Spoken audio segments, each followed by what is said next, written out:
आदरणीय अध्यक्ष महोदय, मैं आज इस सदन में वंदे मातरम पर महात्मा गांधी की भावनाएं क्या थी वो भी रखना चाहता हूं। दक्षिण अफ्रीका से प्रकाशित एक साप्ताहिक पत्रिका निकलती थी, इंडियन ओपिनियन, और इस इंडियन ओपिनियन में महात्मा गांधी ने 2 दिसंबर 1905 जो लिखा था उसको मैं कोट कर रहा हूं। उन्होंने लिखा था, महात्मा गांधी ने लिखा था, गीत वंदे मातरम जिसे बंकिम चंद्र ने रचा है पूरे बंगाल में अत्यंत लोकप्रिय हो गया है। स्वदेशी आंदोलन के दौरान बंगाल में विशाल सभाएं हुई जहां लाखों लोग इकट्ठा हुए और बंकिम का यह गीत गाया। गांधी जी आगे लिखते हैं, ये बहुत महत्वपूर्ण है। वो लिखते हैं, ये 1905 की बात है। उन्होंने लिखा, यह गीत इतना लोकप्रिय हो गया है जैसे ये हमारा नेशनल एंथम बन गया है।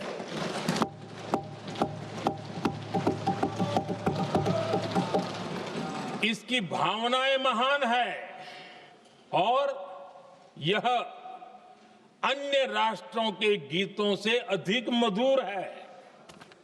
इसका एकमात्र उद्देश्य हम में देशभक्ति की भावना जगाना है। यह भारत को मां के रूप में देखता है और उसकी स्तुति करता है। अध्यक्ष जी, जो वंदे मातरम 1905 में महात्मा गांधी को नेशनल एंथम के रूप में दिखता था, देश के हर कोने में, हर व्यक्ति के जीवन में जो भी देश के लिए जीता जानता, देश के लिए जागता था, उन सब के लिए वंदे मातरम की ताकत बहुत बड़ी थी। वंदे मातरम इतना महान था, जिसकी भावना इतनी महान थी, तो फिर पिछली सदी में इसके साथ इतना बड़ा अन्याय क्यों हुआ?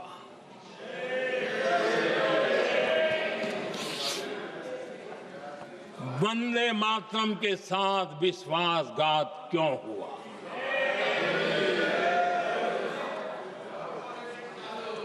ये अन्याय क्यों हुआ? वो कौन सी ताकत थी जिसकी इच्छा खुद पूज्य बापू की भावनाओं पर भी भारी पड़ गई, जिसने वंदे मातरम जैसी पवित्र भावना को भी विवादों में घसीट दिया। मैं समझता हूं कि आज जब हम वंदे मातरम के 150 वर्ष का पर्व मना रहे हैं, चर्चा कर रहे हैं, तो हमें उन परिस्थितियों को भी हमारी नई पीढ़ियों को जरूर बताना हमारा दायित्व है, जिससे के वजह से वंदे मातरम के साथ विश्वासघात किया गया। वंदे मातरम के प्रति मुस्लिम लीग की विरोध की राजनीति तेज होती जा रही थी। मोहम्मद अली जिन्ना ने लखनऊ से 15 अक्टूबर 1937 को वंदे मातरम के विरुद्ध का नारा बुलंद किया। फिर कांग्रेस के तत्कालीन अध्यक्ष जवाहरलाल नेहरू को अपना सिंहासन डोलता दिखा। बजाय कि नेहरू जी मुस्लिम लीग के आधारहीन बयानों को तगड़ा जवाब देते, करारा जवाब देते, मुस्लिम लीग के बयानों की निंदा करते,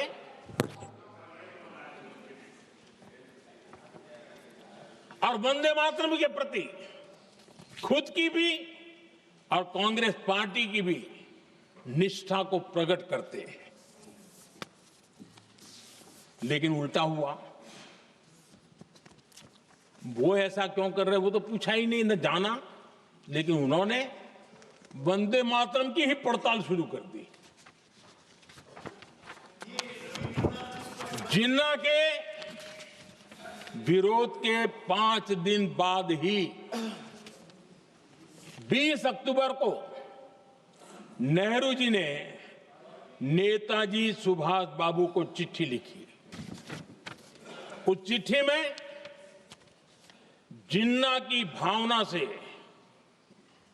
नेहरू जी अपनी सहमति जताते हुए कि वंदे मातरम की, ये जो उन्होंने सुभाष बाबू को लिखा है, वंदे मातरम की आनंद मठ वाली पृष्ठभूमि मुसलमानों को इरिटेट कर सकती है।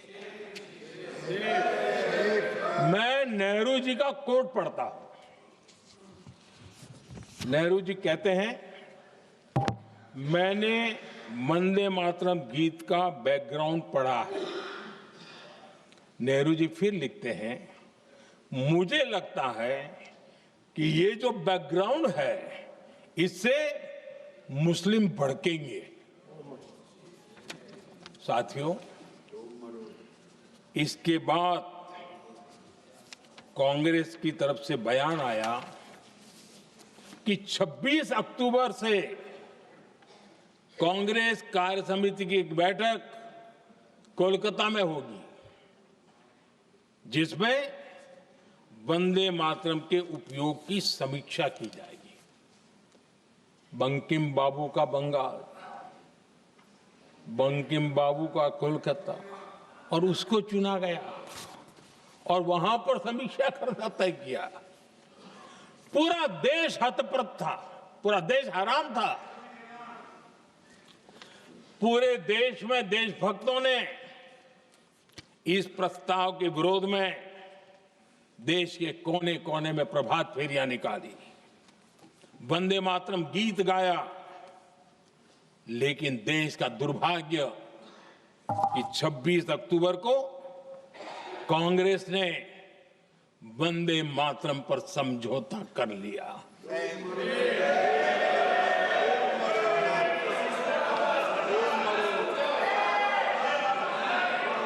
वंदे मातरम के टुकड़े करने के फैसले में, वंदे मातरम के टुकड़े कर दिए।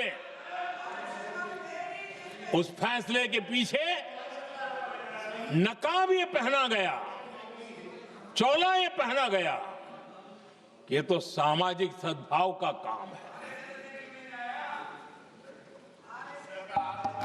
लेकिन इतिहास इस बात का गवाह है कि कांग्रेस ने मुस्लिम लीग के सामने घुटने टेक दिए और मुस्लिम लीग के दबाव में किया।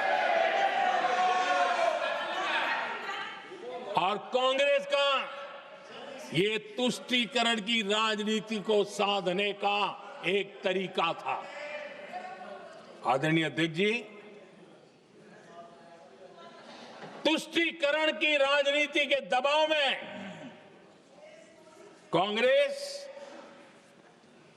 वंदे मातरम के बंटवारे के लिए झुकी। इसलिए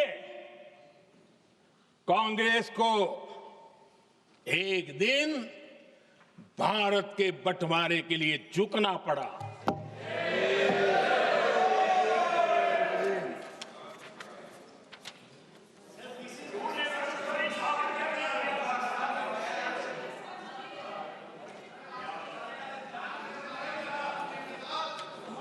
मुझे लगता है कांग्रेस ने आउटसोर्स कर दिया है।